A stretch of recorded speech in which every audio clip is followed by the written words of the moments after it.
যখন আরে আমার বাড়িতে তুমি যখন খুশি তখন আসবে, ডাকতে হবে কেন? না বিয়ান, আসলে এটা হয় না। কারণ কি?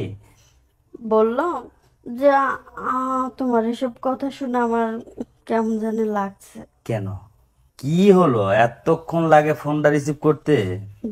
না, মানে আমি দেখতেছিলাম কার ফোন এটা। হ্যাঁ, দেখতেছিলাম কার ফোন। নাম্বারটা মনে হয় সেভ নাই, তাই না? না, নাম্বারটা সেভ করা হয় নাই। ও, আসলে গরিব মানুষ তো, এই জন্য নাম্বারটা সেভ হয় নাই। গরিব বড় লোক আসলো কোথায় থেকে? কেন? না মানে আমি নাম্বারটা সেভ করতে ভুলে গেছি, যার জন্য কোনো নাম্বার থেকে ফোন আসলে আর তার মধ্যে আবার দিয়েছো তুমি ভিডিও কল, এই জন্য আগে আমি দেখতেছিলাম যে কে। আচ্ছা ঠিক আছে, যাই হোক, এখন কথা হলো কি, কি অবস্থা, কেমন আছো সেটা বলো। অবস্থা ভালো, সব দিক দিয়ে মোটামুটি ভালো আছে। তাই? হুম। কিন্তু শরীরের দিকটা মনে হয় খারাপ, তাই না? আসলে শরীরের কথা আর কি বলবো, তুমি তো জানোই, একা একা মানুষ, আর কত ভালো থাকা যায়। কেন? আমি কি বুঝি ভালো থাকতে দিতে পারি না? কিভাবে ভালো থাকবো?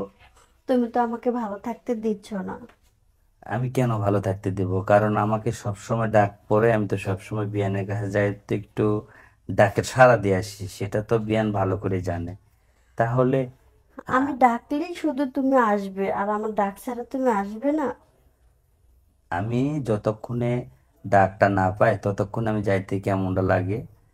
যখন আরে আমার বাড়িতে তুমি যখন খুশি তখন আসবে, ডাকতে হবে কেন?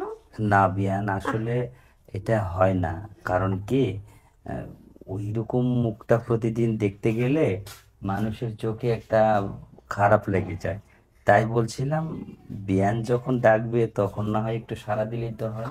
শোনো, তুমি যখন আমার বাড়িতে আসবে না, কেউ কিছু বলবে না, সবাই জানবে যে বিয়ানের কাছে বিয়ে আসছে, এখানে কি বলার আছে? তাই? এই কথা। হুম।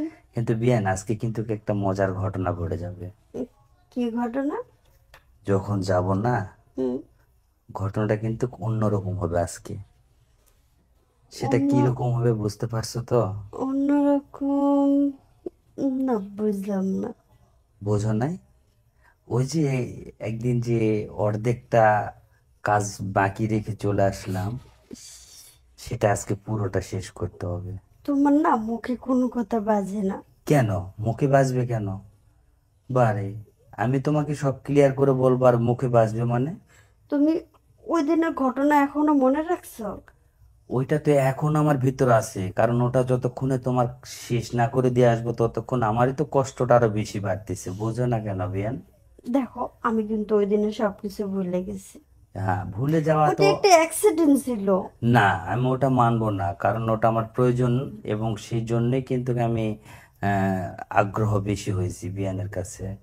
কারণ আমাকে পরিপূর্ণতা যদি না হয় তাহলে একটা লোক কেমন করে ঠিক থাকতে পারে সেটা তো বিয়ান ভালো করেই জানা আছে না?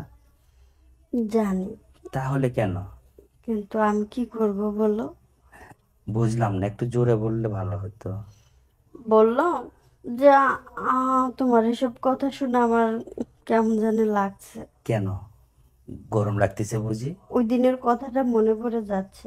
হ্যাঁ, ওটা মনে করার জন্যই তো এখন ফোন দিচ্ছি খুব তাড়াতাড়ি করে, কিন্তু খুব গরম লাগছে বুঝি, তাই না? গরম? তোমার কথা শুনে আমি ঘেমে যাচ্ছি। তাই? হ্যাঁ। আহারে, ঘেমে একটু যাওয়াটা তো আরো বাতাস ভালো। করো না। হ্যাঁ, বাতাস করব, কিন্তু যাইতেছি তো বাতাস করার জন্য, বোঝো না কেন? ইস,